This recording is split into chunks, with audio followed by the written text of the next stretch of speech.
So this is the second part of our look at Wingnut Wings, the Duellists, and here we're going to have a look at the Felixstowe kit early version.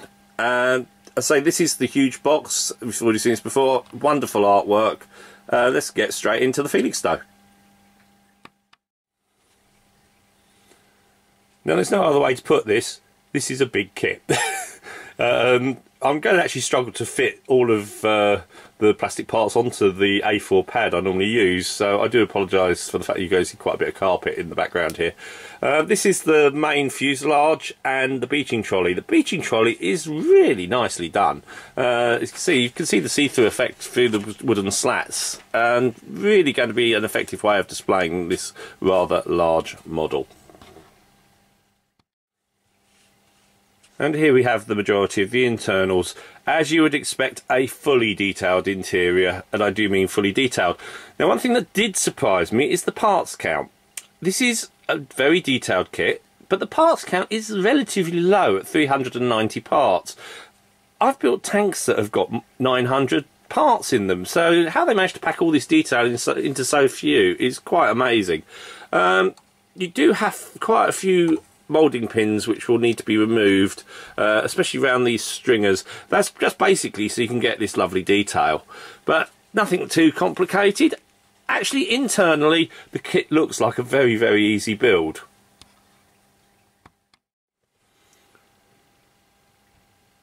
This is one of the duplicated sprues.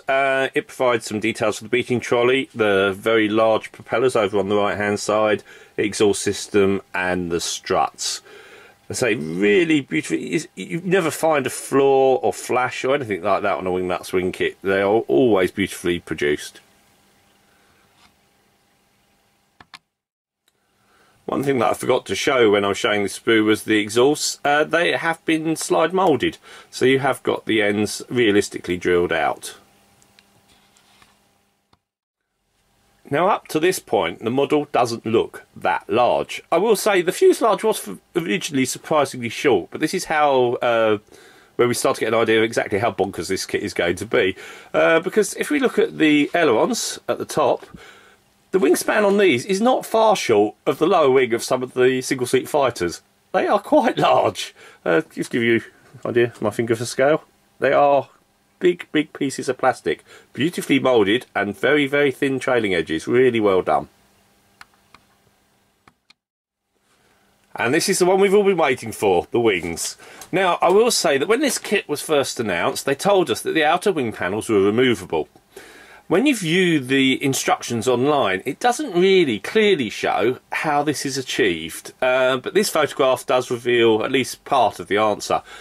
Over here on the right hand side, you have very substantial wing tabs. Now these are the upper wing surfaces, so they are moulded in one piece, so you have detail on both sides, and basically they have these very large male struts which will fit into female recesses on the centre wing sections. It's exactly the same on the lower wings. That does mean that these should just be a slide and clip fit, because we all know exactly how precise Wingnut Wings tolerances are. They really are very, very good at just having clicked together parts, which does mean you can reduce the size of the kit for storage. Again, I can't really show you how big this kit is. The wingspan is 96 centimetres. That's just well over 3 feet, about 3'2", 3'3" inches. And for most readers in the UK or in Europe, the easy way of measuring this, if you look at your washing machine, a washing machine is 85 centimetres high. So the wingspan of this kit is taller than your washing machine by about 10 centimetres.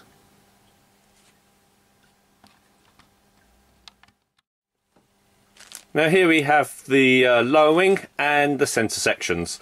Now, as I said, on the original photographs on the instructions, it really did look as if these little locating pins were the only joining surface you were going to have. As I said, there are these now considerably larger male plugs, and if we roll over and have a look at the underside of the midsections, you can see the parts which these will slot into. I have no reason to suspect that this is going to be anything other than a very easy, simple solution to storage for this big kit. And this is another duplicated sprue, so we have 2 of these, and these are the engines, Rolls-Royce Eagles. We've seen this sprue before, again, typical Wingnut Wings, beautiful mouldings, a number of alternative parts on there, so you will have to follow the instructions carefully to make sure you build the correct engine for this particular kit.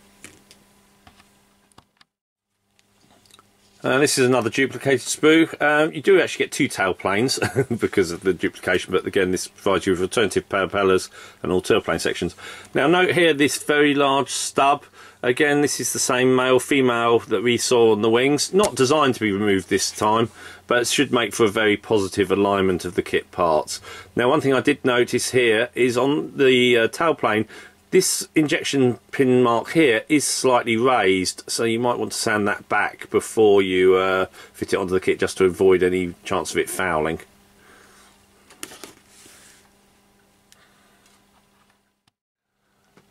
Now this boxing is an early version Felixstowe, so the Felixstowe has been released separately in 2 versions, early and late. The early one actually looks like the later one in my view, because it has a near fully enclosed front cockpit section. The later one just has little fighter type windshields. So this part is for that very specific early version. And here we have the clear parts, and you can see what I mean about the front section being almost fully enclosed. That really does make it look like a very late model rather than the early version. In my opinion, it just looks like something from the 1930s with that windshield on there. Anyway, so there's your clear parts. The decals are beautifully reproduced. Here we can see the majority of the Felixstowe, as I say, is on the same sheet as the Hansa Brandenberg W29. So when you're building the 2 kits separately, make sure you don't throw anything away that you need, because some parts are mixed in between the 2 sheets. As you can see, these red and blue sections over here, and same for the very nice dial detail for the cockpit and your stencils, all beautifully reproduced. Italian printed, I would have thought. Let's have a quick look. Oh yes, it has got a cartograph label on it, so Italian printed, so it should work well with most proprietary setting solutions.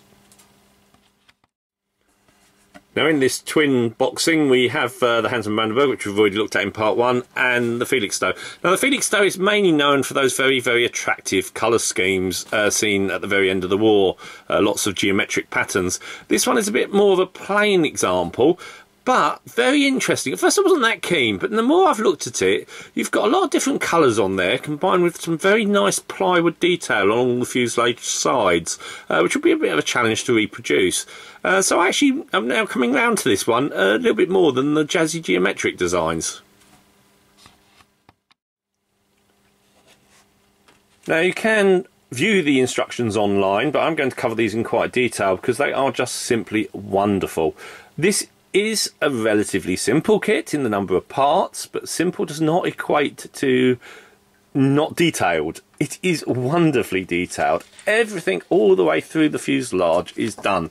Here's an example: is the fuel tank system in the centre compartment. You have got quite a few large access doors on the Felixstowe, so most of this detail will be visible once the model has been completed if you open them up. There you go. This gives you an idea of what we're actually looking at internally. I mean, you've got everything in there. It is absolutely a lovely kit internally to paint. Rigging, oh my god, that actually makes this the hardest part of the kit. The rigging details are absolutely phenomenal. They give you an idea here of what we're looking at. Now, one thing that has confused me a little bit is these rigging guides. As you can see, it tells you the sizes, which all appear to be the same, and they're marked with different colours telling you where they're going, but the actual rod seems to be virtually always 0.15mm rod. So quite why we have to have all the different colours, maybe just to show you clearly where the parts go. Moving on, hull construction.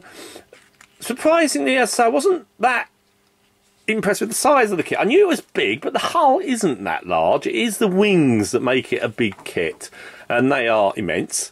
Here we go into the engine and the tail detail. You can see why the tail isn't removable because of all of those rather complicated struts. Engines going on top of the wings. This is where the joining point is. The joining point is in 2 different sections depending on the wing. So inboard for the main wing and then further out for the separate main wing, as can be seen here. So there you go, that's where your joining points are, slightly staggered.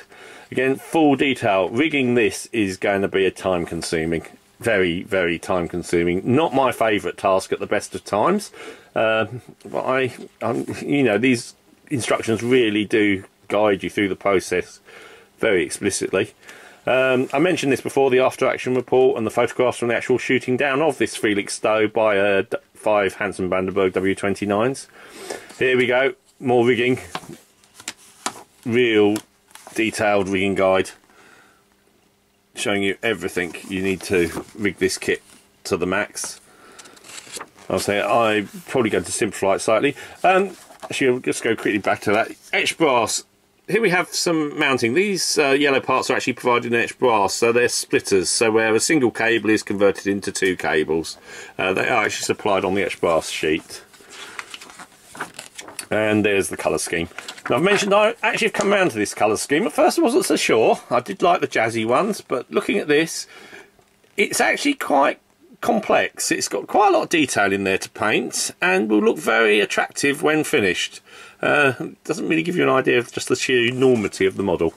And there we have a black and white photograph of a Felixstowe from the same production batch as the decal options.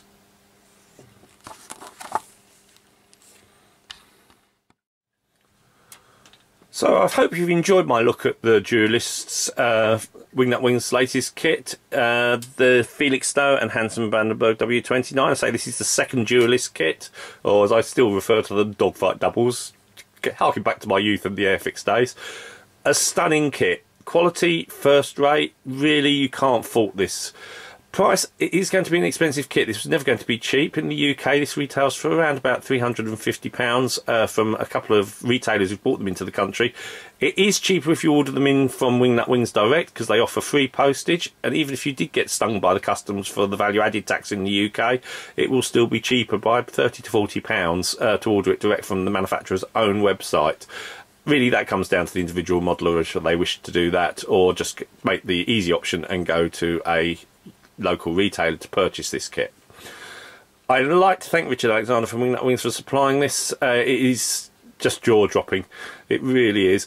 The Felixstowe is available in 2 other versions, both early and late, though you can see those on the website. The W29, well, now there's the crunch. The original boxing is sold out, you can't get it. It was fetching ridiculous money on websites.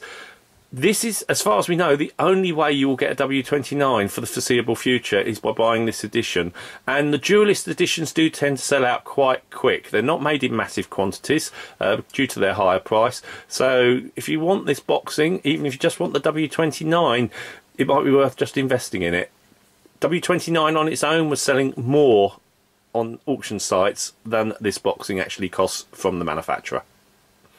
Again, thank you very much for Wingnut Wings. You really made my day. A full build will feature in a future issue of Scale Aviation Modeler International.